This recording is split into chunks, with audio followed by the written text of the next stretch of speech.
bad feeling about this episode, and it's mostly because I'm acutely aware in advance that I'm not going to be able to give you much that's concrete. Good morning to you. Good Monday morning. I'm Dejan Kovacevic of DK Pittsburgh Sports. This is Daily Shot of Penguins. It comes your way bright and early every weekday. If you're into football and or baseball, I also offer daily shots of Steelers and Pirates in the same place that you found this. Mario Lemieux has both shown and expressed interest in buying back the franchise.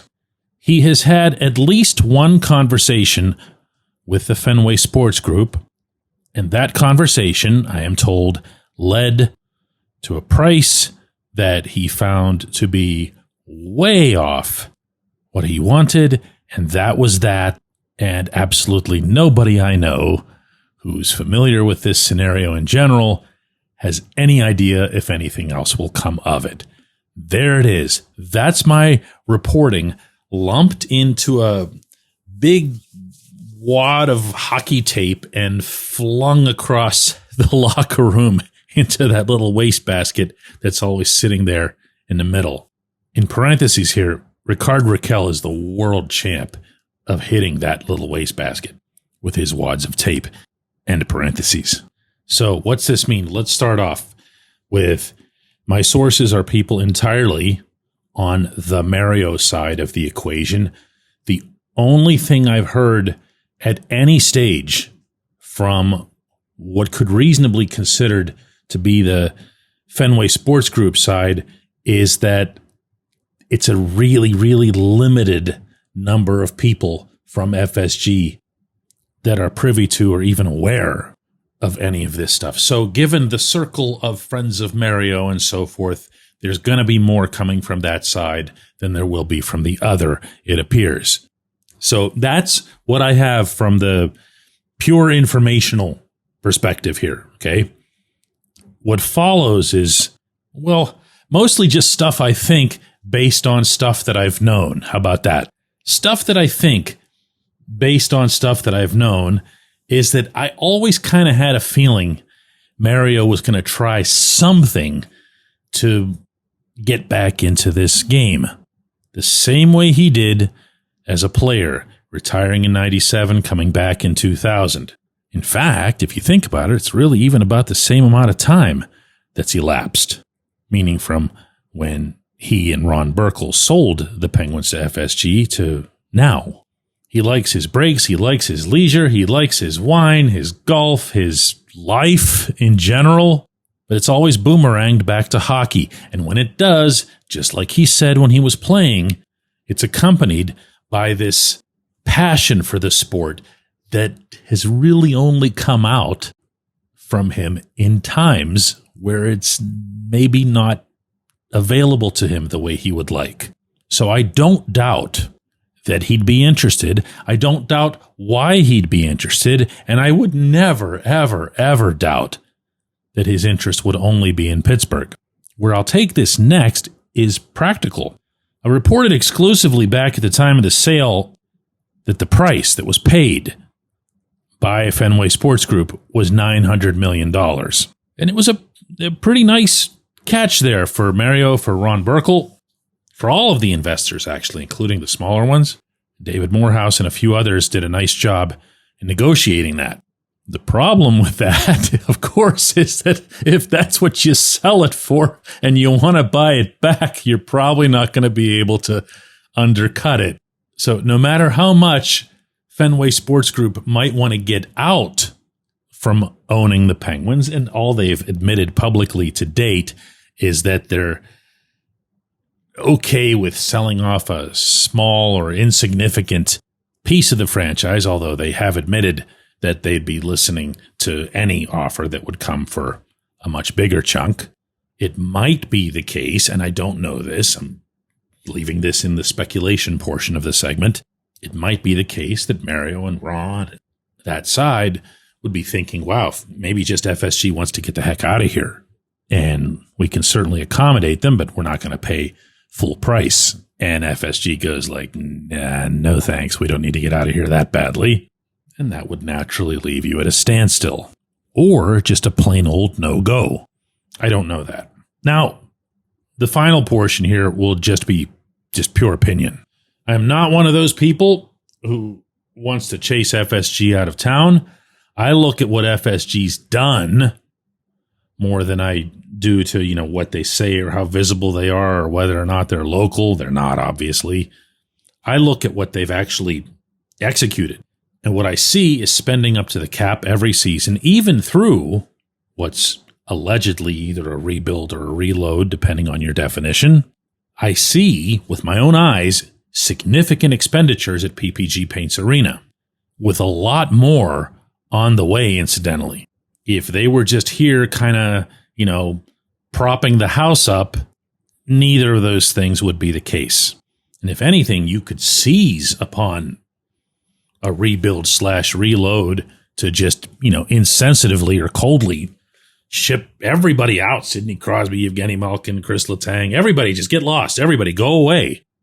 Whack the payroll down to the NHL's minimum, and there is a minimum, and just say, hey, sorry, cost of doing business. They haven't done any of that. So they've been, in my mind, a good steward, if not necessarily the kind of steward that we're used to in Pittsburgh on both the football and hockey fronts.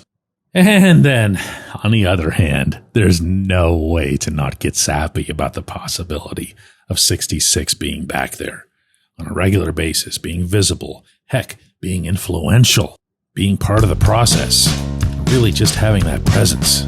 Nothing's ever all the way okay with the Pittsburgh Penguins minus 66. But you want to know something? The same is true in the other direction. It's just something to think about today. When we come back, J1Q. This episode is brought to you by Bet Online, your number one source for all your summer sports needs this season, from Major League Baseball, golf, NHL, NBA playoffs. Get the latest odds and lines, including all team matchups, player props, odds on just about everything that's out there. Head to the website today or use your mobile device to get in on the action. Bet Online, where the game starts.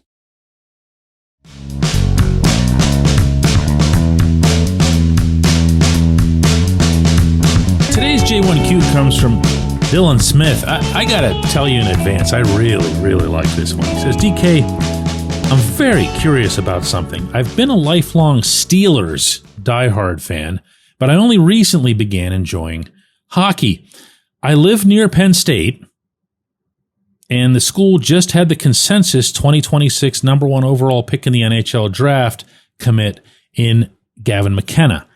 This kid looks tremendous. Now, I know as a football fan that the word tanking doesn't even exist in that world. As a new hockey fan, I don't know how they feel about potentially tanking for that number one pick and getting a real prospect to lead the next generation of Penguins. Personally, I don't like the sound of wasting one of Sid's or Gino's or Letang's final years, but I also don't know how the business side of hockey works. Dylan, I love hearing from fans who are new to the sport. I just want to throw that out there. I feel like I've spent the better part of my life in Pittsburgh talking up hockey. Now, we used to have to do it a lot, those of us who are of my generation, the Mario generation, including to our own family and friends. I had the hardest time selling my dad, for example, on the idea that ice hockey was, a bigger deal than indoor lacrosse, because he kind of saw them on the same plateau.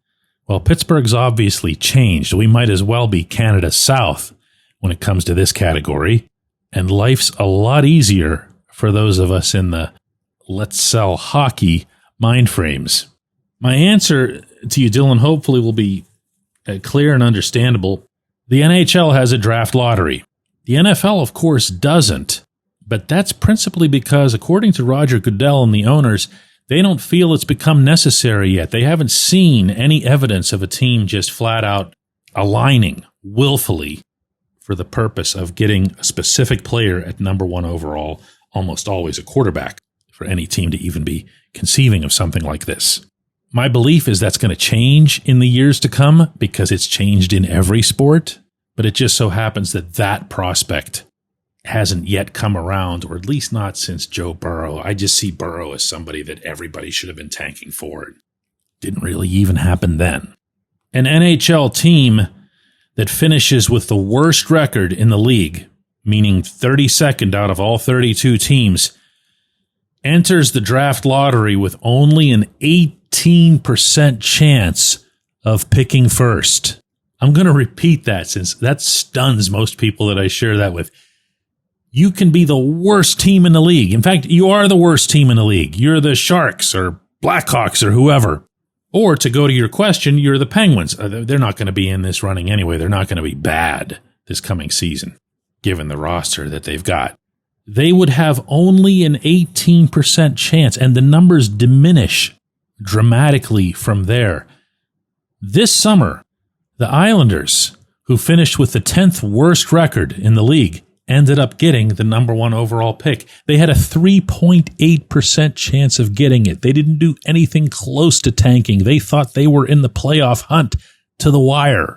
They did make a couple of trades that kind of reflected their position, but they were in the mathematical running till close to the end. And they got the number 1 overall pick. So there is no tanking. There's no logic to tanking. And the people who use the word almost always misuse the word. Tanking means deliberately losing, throwing games. Now, if the Penguins were to, let's say they're in a position between, it looks like they have a chance to make the playoffs, but then maybe they really don't. You don't pull the plug on a Sidney Crosby, meaning in midseason, as we've seen the past 2 years now, Sid himself has pushed like crazy to get the Penguins into the playoffs. You're not the GM who's sabotaging that, okay? Not in Pittsburgh. But if it gets to the stage where you say, wow, it's just not here, it's not there, maybe there are a couple of things that you can do to make sure that you stay at least within the range of where the Islanders were. But even then, I mean, you're counting on, it's just gambling, you know? That's all it is. It's complete luck. It really, really doesn't get much assistance from where you finish. But hey, let it be known here, Dylan, that you're not the first person to make the connection between McKenna playing in State College and then just being able to slide right across. Well, first it would be down Route 99. I don't get my directions lost here. And then in Altoona, you make a turn and go on to Route 22. And then you make it into Monroeville and you take 376 to get into Pittsburgh. But you get the point. He wouldn't be that far and he wouldn't have to cross a state line. I appreciate the question. I appreciate hearing from you. I appreciate everybody who listens to Daily Shot of Penguins, even people from Toronto who were really getting on my nerves in some of the comments over the weekend. But that's okay. I'm happy to have you here too. Heaven knows you could use a distraction from the franchise that you're usually following. And we'll be back with another one of these tomorrow.